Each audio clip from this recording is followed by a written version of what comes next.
تعالیٰ اس نیک بندے کے یہ مال و اسباب، یہ موت اور دیگر حالات اور دیگر وجوہات سے جو نقصان پہنچ رہا ہے، ان نقصانات کی وجہ سے اس کے درجات میں بلندی عطا فرماتا ہے،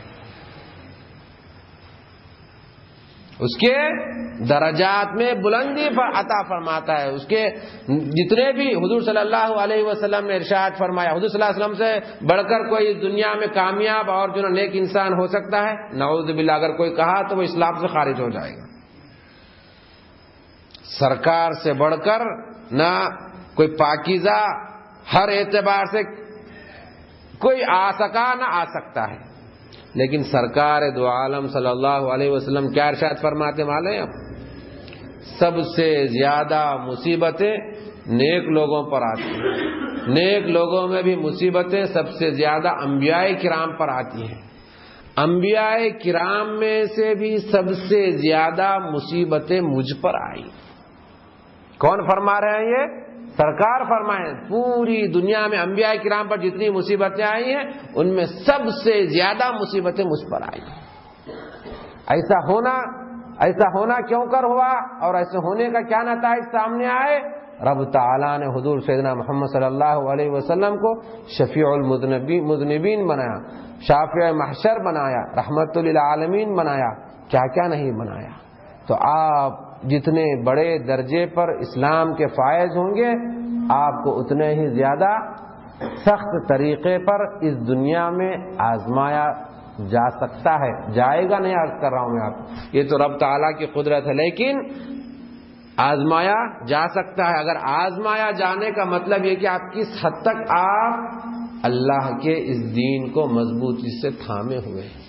آپ نوجوانوں کو ایک بات سمجھنے کے لیے ایک واقعہ اور مختصر انداز میں عرض کر دوں کہ حضرت سیدنا زکریا علیہ السلام، جو حضرت سیدنا یحییٰ علیہ السلام وہ بھی پیغمبر ہیں، ان کے والد صاحب ہیں، وہ بھی نبی ہیں. ذریع سی بات پر ہوا یہ کہ وہ جا کر تبلیغ چھوڑ کر جا کے قوم ستائی، تو قوم سے اپنا پیچھا چھڑانے کے لیے آپ چلتے گئے ان سے. تو ایک درخت نظر آیا، درخت کھلا تو درخت میں جو ہے نا پیوست ہو گئے اور حکم ہوا کہ اس درخت کو کاٹ دیا جائے. سمجھ رہے ہیں کیا عرض کر رہا ہوں؟ سیدنا زکریا علیہ السلام اس درخت میں ہیں اور حکم ہو رہا ہے کہ اس درخت کو کاٹ دیا جائے. کوئی مصیبت کتنی بڑی ہے، سمجھ رہے ہیں آپ؟ یہ ایک نبی کریم کو اللہ کے حکم سے یہ بات آ رہی ہے کہ ان کو اس درخت کو کاٹ دیا جائے. کیوں کہ جتنے بڑے منصب پر، بڑے مقام پر رب تعالیٰ فائز فرمایا، اگر وہاں پر ذرہ برابر بھی اللہ کے حکم سے اور اللہ کے مشیت سے اور اللہ کے ارادے سے آپ ہٹے تو پھر سمجھیے کہ آپ کے لیے بڑا مسئلہ بن جائے گا. تو جتنی بڑی ہستی اتنی بڑی آزمائش. تو اسی لیے فرمایا حضور صلی اللہ علیہ وسلم نے کہ مجھ پر جتنی مصیبتیں آئی ہیں، اتنی ساری مصیبتیں، اتنی کئی مصیبتیں کوئی پیغمبر پر نہیں ہیں. تو یہی آیت شریفہ کا مطلب نکلتا ہے. لیکن جو حضرات صبر کرتے ہیں تو صبر کرنے والوں کے لیے فرمایا گا کہ خوشخبری ہے ان کے لیے. آپ بولیں گے کہ بھئی ہم تو یہاں دنیا میں سب کچھ چاہتے ہیں. اگر میں اور آپ یہ چاہیں کہ میری دنیا ہی سب کچھ ہو جائے، میرا گھر محل ہو اور میرے سواری کے لیے جو ہے ہمیشہ برق رفتار، انتہائی آرام دہ، ایک دم جو ہے نا پرسکون سواری ہو اور میرے لیے خدم حشم ہو، تو میرے بھائیوں، بزرگوں اور دوستوں میں آپ سے دریافت کرتا ہوں، یہ ایک مسلمان کی خواہش نہیں ہو سکتی. یہ ایک مسلمان کی خواہش نہیں ہو سکتی. مسلمان کی خواہش کیا ہو سکتی ہے آپ جانتے ہیں؟ آپ حضور سیدنا محمد صلی اللہ علیہ وسلم ایک مرتبہ ایک بوریے پر آرام فرمائے. جب آپ نیند سے بیدار ہوئے تو آپ کے جسم مبارک پر، آپ کے پیٹھ پر اس بوریے کے نشانیاں پڑ گئے تھے. صحابہ کرام نے سرکار سے عرض کیا، یا رسول اللہ اگر آپ فرما دیں تو ہم آپ کے لیے کوئی گدا تیار کر دیں. آپ کو میں نوجوانوں کو یہ بھی سمجھاتا ہوں، اس زمانے کا 1400 سال پہلے کا گدا کیسا ہوتا تھا معلوم آپ کو؟ ایک چمڑے کی چھال میں اس کو آپ جو نا تھیلا جیسا بنا دیا اور اس کے اندر کھجور کی چھال اسٹف کر کر اس کو بھر کر وہ گدا بن جاتا تھا. کیا لگژری لائف تھی اس زمانے کی, آپ سمجھ لیجئے. ایسی لگژری لائف کے بارے میں بھی سرکار کیا فرماتے ہیں اپنے صحابہ کرام سے, مجھ کو اس دنیا سے کیا لینا دینا, میں تو اس دنیا میں, میری حیثیت اس دنیا میں ایک سفر کرنے والے کی طرح ہے. بس میں کچھ عرصے کے لیے ایک راستے سے اپنے منزل سے نکل کر دوسری منزل کے لیے جانے والا ہوں, جا رہا ہوں. راستے میں تھوڑی دیر سستانے کے لیے کہیں لیٹ گیا, پھر اپنے منزل کی طرف رواں ہونے کے لیے تیار ہو گیا. سمجھ میں آ رہی ہے کچھ بات؟ ہمارا اور آپ کا اس دنیا سے کتنا تعلق ہے اور کیا تعلق ہے آپ کو سمجھنا چاہتے ہیں. یہ جو آج کی سلسلے میں ہم اور آپ نشست رکھے ہیں, وہ نشست سمجھنے کے لیے ان چیزوں کو میں اور آپ سمجھنا ضروری ہے. اسلام صرف ایسا بالکل ایسا ڈائریکٹ نہیں ہے کہ بس آپ مجھے بتا دیجئے. اتنے چیزیں سمجھیں گے تو آپ کو اسلام سمجھ میں آئے گا. اسی وجہ سے صوفیاء کرام, اولیاء اللہ ساری زندگی لگا کر اللہ تک پہنچنے کا راستہ ڈھونڈتے تھے. ایسے بڑے بڑے صحابہ اولیاء اللہ تو بادشاہت کو بھی چھوڑ کر اللہ کے راستے میں چل بس.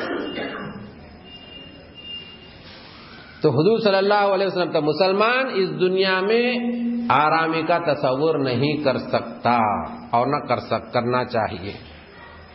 اس کا میں مطلب یہ نہیں عرض کر رہا ہوں کہ آپ دنیا مت کمائیے, دنیا مت کیجئے.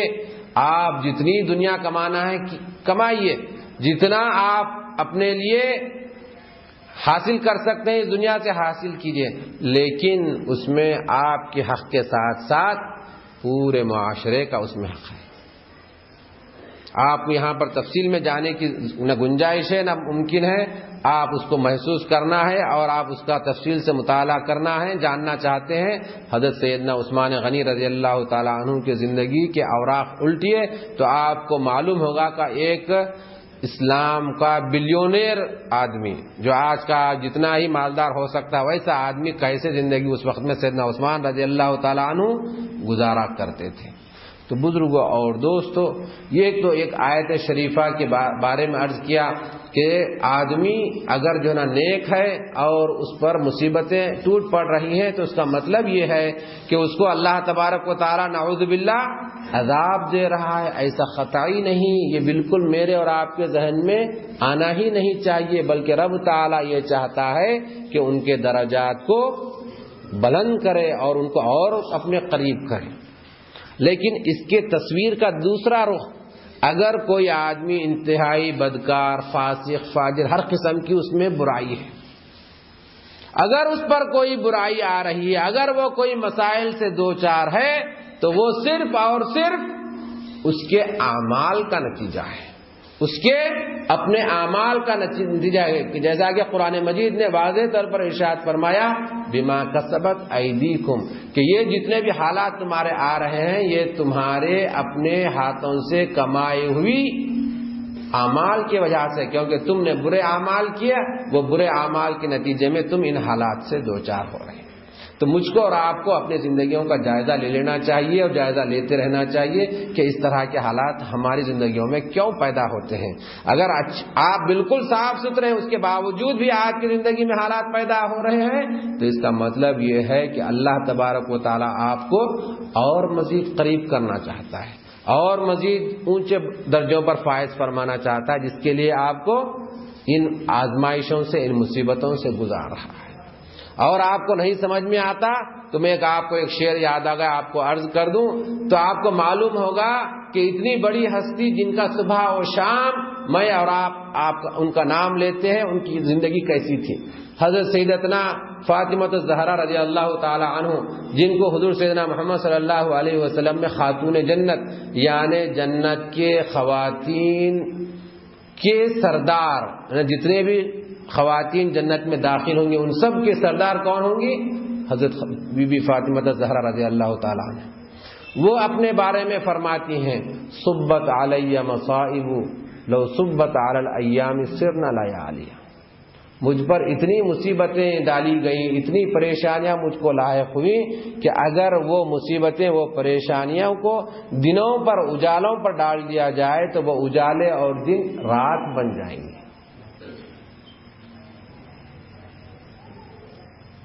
اگر آپ مسلمان کہلائے جا رہے ہیں اور ہم اور آپ اپنے آپ کو مسلمان کہتے ہیں تو پھر مجھ کو اور آپ کو ان بزرگوں کی زندگی کا مطالعہ کرتے رہنا چاہیے۔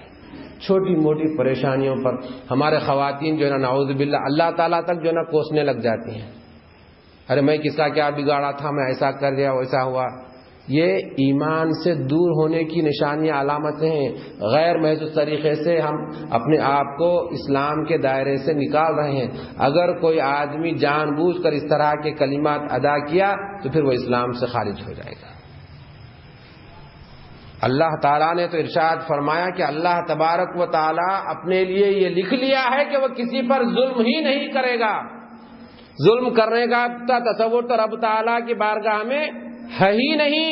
اگر کوئی آدمی یہ سمجھا کہ نعوذ باللہ اگر رب تعالیٰ کی ذات مجھ پر میرے ساتھ اس طرح کا معاملہ کر رہی ہے تو پھر اس کا اسلام سے کوئی تعلق نہیں۔ اللہ تعالیٰ کی بارگاہ میں اللہ تعالیٰ نے فرمایا کہ کتب علی نفسہ الرحمہ، رب تعالیٰ اپنے آپ کو مخاطب فرما کر ارشاد فرماتا ہے کتب علی نفسہ الرحمہ، کہ رب تعالیٰ نے اپنی ذات پر رحمت کو لازم کر لیا۔ کیا بات! تو جب وہ ایسی ذات جو ہے نا اپنے آپ پر رحمت لکھ لیا، اب رحمت کی اتنی تشریح ہے، اس میں 4 معنی ہیں، اب وضاحت کرتے جاؤں تو اور اس میں پھیل جائیں گے آپ۔ ہمارا اصل جو موضوع ہے، وہ موضوع آپ جو سننے کے لیے آئے وہ بات اور ادھوری رہ جائے گی۔ تو رب تعالیٰ کے ساتھ ہمیشہ اپنے آپ کو جڑے رہیے۔ آپ اس کو جڑے رہنے کا آپ کو مختصر انداز میں آپ کو مفہوم سمجھا دوں۔ نوجوان میرے شاگرد کئی طلباء بھی ہیں، سیدنا علی رضی اللہ تعالی عنہ نے فرمایا من علمنی حرفا فہو مولایا ان شاء باعنی و ان شاء اعتقنی، کہ جس کسی نے مجھ کو ایک حرف بھی سکھلایا تو وہ میرا مالک ہو گیا، اب چاہے تو وہ مجھے آزاد کر دے یا بیچ دے۔ اللہ اکبر! کیا بات ہے! علم کی روشنی کیسے ذہن و دماغ میں آ سکتی ہے جب میں اور اگر ایک شاگرد جو ہے نا استاد کے جو نا دست و گریباں پکڑنے پر تل جائے، کیا علم کی روشنی ملے گی، کیا علم کی برکت اس کو نصیب ہوگی۔ سیدنا علی رضی اللہ عنہ کا یہ قول ہے۔ تو بزرگوں اور دوستوں، اور دوسری جو آیت شریفہ کی تلاوت کا شرف میں آپ کے سامنے حاصل کیا، وَلَا تَقُولُوا لِمَنْ يُقْتَلُ فِي سَبِيلِ اللَّهِ أَمْوَاتٌ بَلْ أَحْيَاءٌ وَلَٰكِن لَّا تَشْعُرُونَ۔ اے مومنو مت کہو، وَلَا تَقُولُوا، اے مومنو مت کہو، لِمَنْ يُقْتَلُ فِي سَبِيلِ اللَّهِ، جو اللہ کے راستے میں شہید ہو جائے، اللہ کے راستے میں جنہیں مارا جائے، لِمَنْ يُقْتَلُ فِي سَبِيلِ اللَّهِ أَمْوَاتٌ، ان کو مردہ مت کہو، بل احیاء، بلکہ وہ زندہ ہیں، لِمَنْ يُقْتَلُ فِي سَبِيلِ اللَّهِ أَمْوَاتٌ بل احیاء وَلَٰكِن لَّا تَشْعُرُونَ، لیکن ان کی زندگی کو تم محسوس نہیں کر سکتے۔ اب یہ زندگی کو محسوس کرنا تو آج کے ماحول میں بہت آسان ہے۔ اللہ تعالیٰ ان کو کیسے ماحول میں رکھا ہے، کیسے ماحول میں رکھتا ہے، وہ اللہ تعالیٰ ہی بہتر جانتا ہے، لیکن وہ اللہ کے پاس مردہ نہیں ہے بلکہ زندہ ہے۔ اور دوسری آیات شریفہ میں آیا ہے کہ اللہ تبارک و تعالیٰ ان کو رزق بھی عطا فرماتا ہے، وہ اللہ تعالیٰ کی طرف سے ان کو رزق بھی عطا ہوتا ہے، وَهُمْ يُرْزَقُونَ، ان کو رزق بھی دیا جاتا ہے۔ تم بزرگوں اور دوستوں، حضرت سیدنا امام حسین رضی اللہ تعالی عنہ، جس کی یاد اور جس کے بارے میں سننے سنانے کے لیے آپ اور ہم جمع ہیں، میرے بزرگوں اور دوستوں، یہ حضور سیدنا محمد صلی اللہ علیہ وسلم کے حقیقی اور غیر معمولی چہیتے نواسے ہیں۔ آپ کی صاحبزادی حضرت سیدتنا فاطمہ الزہرا رضی اللہ تعالی عنہا کے صاحبزادے ہیں۔ حضرت سیدنا علی رضی اللہ عنہ کے 3 صاحبزادے، حضرت سیدتنا فاطمہ الزہرا رضی اللہ عنہا، حضرت امام حسن، حضرت امام حسین اور حضرت امام محسن ہیں۔ لیکن یہ دونوں صاحبزادے یہ آپ کے غیر معمولی چہیتے صاحبزادے ہیں۔ آخر الذکر یعنی حضرت سیدنا امام حسین رضی اللہ تعالی عنہ کے بارے میں میں اور آپ کچھ کہنے اور سننے اور سنانے کی کوشش کر رہے ہیں۔ حضور سیدنا محمد صلی اللہ علیہ وسلم کو آپ کو اتنا چاہتے کہ جیسے ہی 4 شعبان المکرم ہجرت